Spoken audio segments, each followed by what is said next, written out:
YouTube.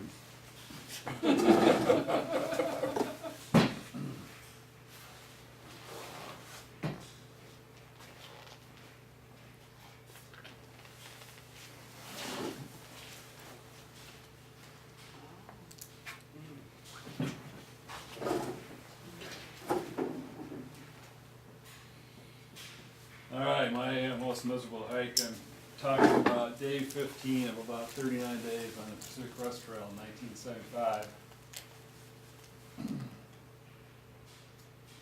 Two of my friends and I did the state of Washington. I looked up on Google yesterday and I found, looking at the Pacific Crest Trail, they have a Google line that does their whole trail. I think you can tune it in a little bit. Yeah, it goes out of focus. There. Thank you. And so that's the route. And one thing, see if I can do this here. Did you go north to south, or? We went south to north. One thing you can kind of see is the mountain range is right here on the right-hand side of the trail until you get pretty north in the state, and then the mountain range is over on the left. So what that does is it catches rain in that whole area, rain and snow in that whole area on that side of the trail. Point out Mount Shasta back there. I don't know, I have no idea where Mount Shasta is. It's in California, right? Yeah. We're in Washington. The very southern part there is Mount Adams, and we came in, there were two of us that day, and we came in at the following the trail, and then we couldn't find it. It was buried in snow, so we went up a little higher, and we went up a little higher, we went up a little higher. We ended up crossing over Mount Adams on that shoulder, and we came down, and it was probably the worst sunburn of my life. What month was this again? We started in the middle of July, and by the time we got to Mount Adams, it was about our 7th day. And it was snow up there. Oh, there was a lot of snow. Going farther north is Goat Rocks, and you can see how the trail kind of hugs the high part. That whole area there is within visibility range of Mount Rainier, and for 7 days we were supposed to be able to see Mount Rainier. We never saw it at all the whole entire time. That's Mount Rainier up at the top there? Up in the upper left there, yeah.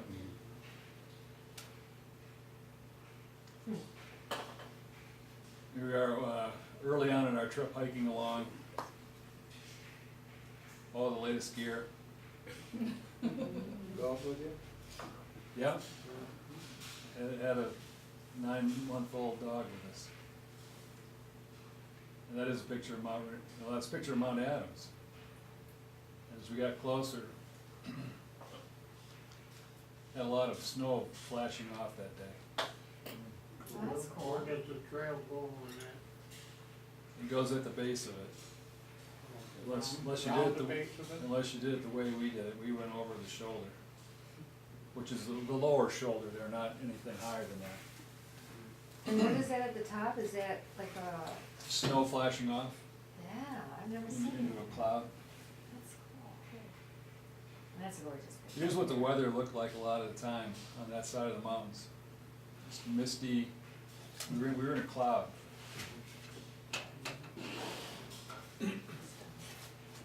We were getting up in the morning. That yellow tent is my tent. It's an old tube tent. We sewed mosquito netting on both ends of it.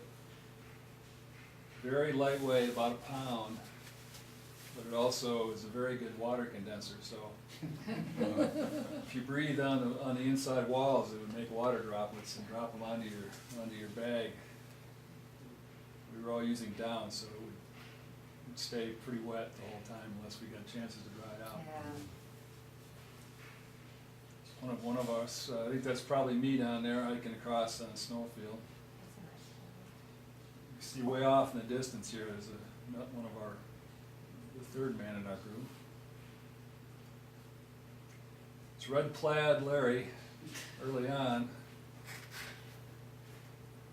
All right, my story starts in this northern section. from the Goat Rocks area.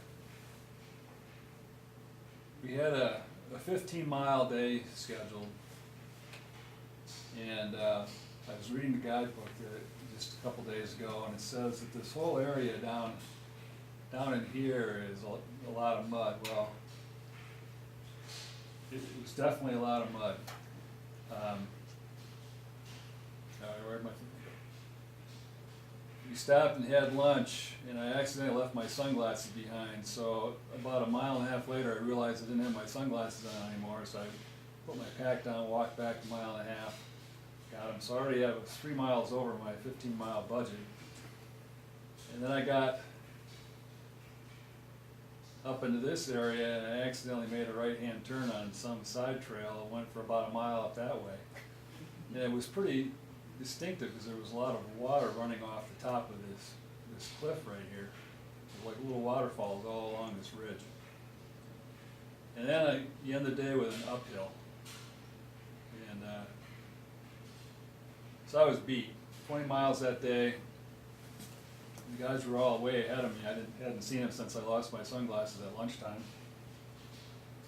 and let's try this a little bit differently. Okay, the next day, it was all like that haze that you saw. And we're walking in slush the whole time. We had no idea that there was nice scenery around. It was all walking in a cloud, walking in slush. And up in that yellow line up there is I-90. No, it's not. It's a different state highway. We ended up camping 4 miles from there. I woke up the next morning, I had blisters over both feet, all over my feet. Very painful to walk on. Too wet? Yep, too wet for too long. Grabbed a stick, I'm just struggling for that 4 miles. So my most miserable hike is 4 miles of pain walking that.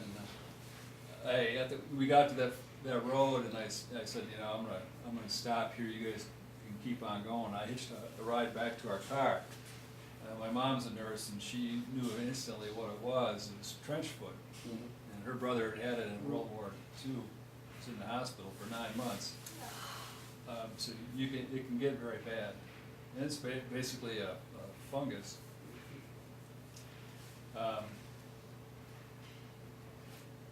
3 or 4 days of drying out, and I was good to go again. So it cleared up. Yep, just treating your feet right. So we talked to Andrew Skirka. All of his presentations, he's really careful about foot care. Yep. So I got a chance to talk to him. I said, "You ever get trench foot?" He says, I did once. He said, all over my arms. He had been day hiking in Colorado and got caught in a real cold rainstorm.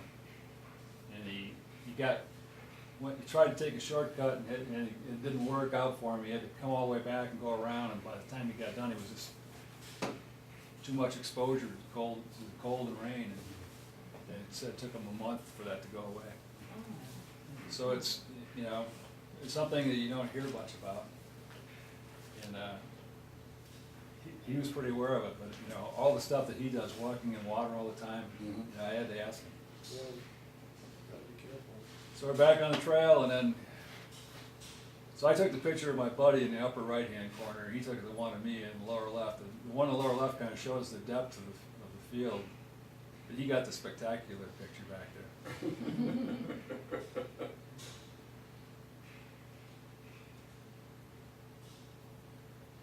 Oh, that's beautiful. Mm-hmm.